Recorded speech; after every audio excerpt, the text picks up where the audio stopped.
What's up everybody? Welcome to the Tints and Shades YouTube channel. Today we're going to be painting this island sunset painting. I am so excited. This painting was so fun to paint. You can really customize it. You can draw stuff in the sand. You can add clouds in the sky, make the sky however you want. This is a beginner's level painting, so I'm going to go through step by step and tell you everything that you need to do. So the first thing that we're going to do is go through the supplies. So these are all the supplies that you will get in the paint bundle. So if you are using the paint bundle, I'll go through every single thing that you will get. If you're not, then you'll have to find these supplies somewhere else. But you will get a blank canvas. You'll get a paper plate. If you also choose, you can use your own palette if you would like, but the plate works just fine. You'll get a nice handy dandy water cup. You're gonna get these 3 brushes: big brush, medium brush, small brush, and you're gonna get 6 colors of paint. So you're gonna get citrus orange, chrome yellow, Bahama green, royal blue, raw umber, and titanium white. You're also going to get this lovely placemat that you can put down on whatever surface you're going to work on, as well as a postcard featuring what the finished painting is going to look like. So the only additional item that you will need to get is a piece of paper towel. That way, after you rinse your brush off, you can dry it on the paper towel. Otherwise, you will have water dripping all down your painting, and that won't be fun, will it? So the first thing that you're going to need to do is you're going to make a horizon line. So the horizon line is where the sky meets the water. So this is very important because that will let you know where you're going to paint the sky and where you're going to paint the water. You're also going to make a line to let you know where the water is going to meet the beach. So the horizon line is going to be somewhat of a straight line, whereas the line for the beach is going to be a little bit more wavy. You can put it on a diagonal or a curve, however you want to make it. As you can see, I'm making mine slightly diagonal. And also, if you'd like to, you can paint in the tree. Just an outline, just so you know where it's going to be. You don't have to color it in. It's just to make sure that it's going to fit on your sand and you'll have enough room for the sun. So next you're going to make the sun. It's just going to be a half circle that ends at your horizon line. For your sun, what I did, I took some white and I mixed it with a little bit of yellow, and I painted in the whole entire sun. If you'd like to, you can give the sun a little bit of a white outline. This will make it seem like it's glowing and make it a little bit brighter so that your sun looks like it's setting in the sky. Next, what you're going to do is you're going to make lines in the sky, and you can use orange, you can use yellow, really whatever colors you plan on using in the sky. So if you wanted to do a blue sky, you can use blue. And you are going to make wavy lines that are connected to the sun to show the sun's rays. And that will also indicate where each color in the sky is going to start and stop.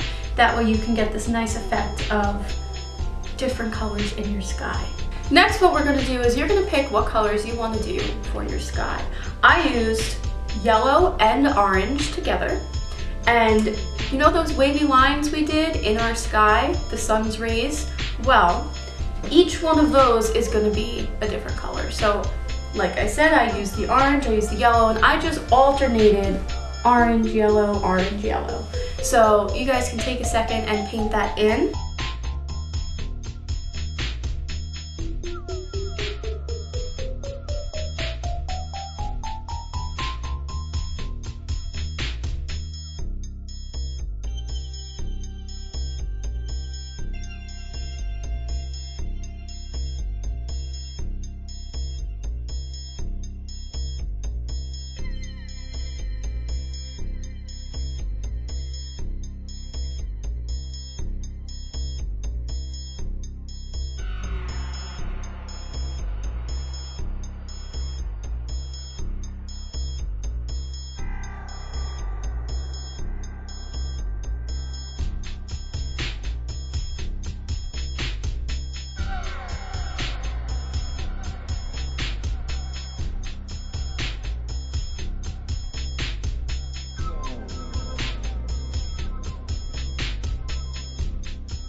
Also, what you can do as you're painting, if you want more of a gradient in your sky, while the paint is still wet, it's very important that you do this while it's still wet so the colors blend together. You can take the opposite color.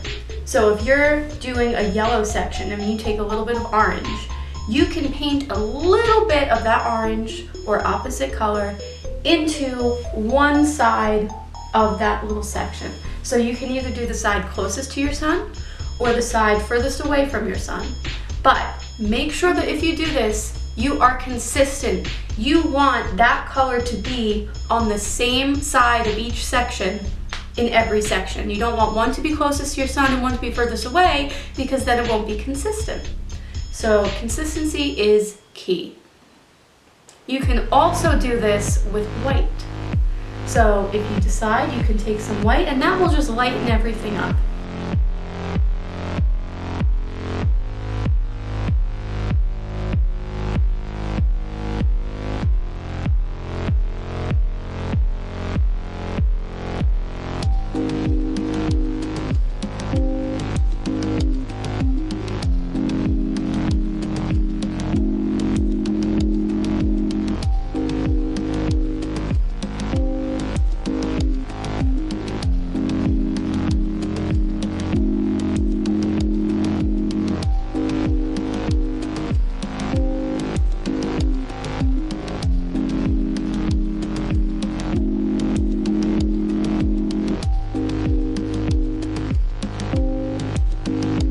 Next, what we're gonna do is we're gonna paint in our water.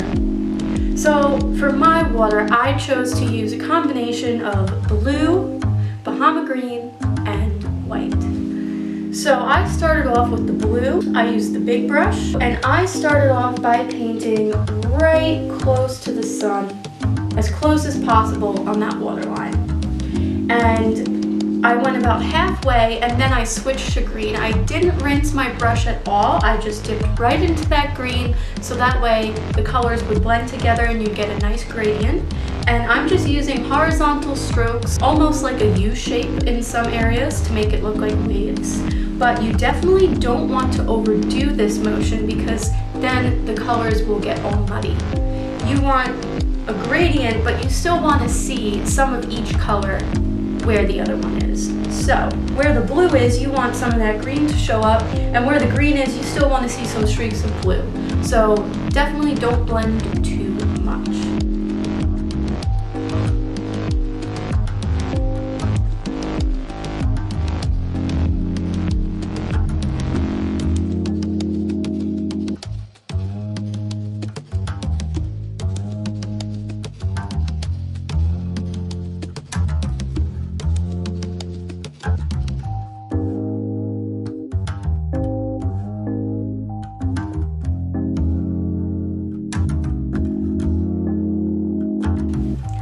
Once you get down to that line that shows where the water meets the beach, that's when you're going to start adding in some white.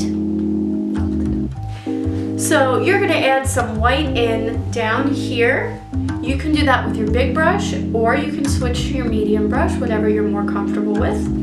And you're again going to do horizontal motions and make little waves, little horizontal brush strokes to show the water, to show the waves. Don't worry about this wave yet, we're not there yet. You're just making a calm ocean right now. You can also take either your medium brush or a little brush and add some streaks of white in various other spots of your water to show the sun's reflection and to show waves in your water.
Alright, so what we're going to do now is we're going to take our medium or small brush, whichever you're most comfortable with, and we're going to give some reflections to our water.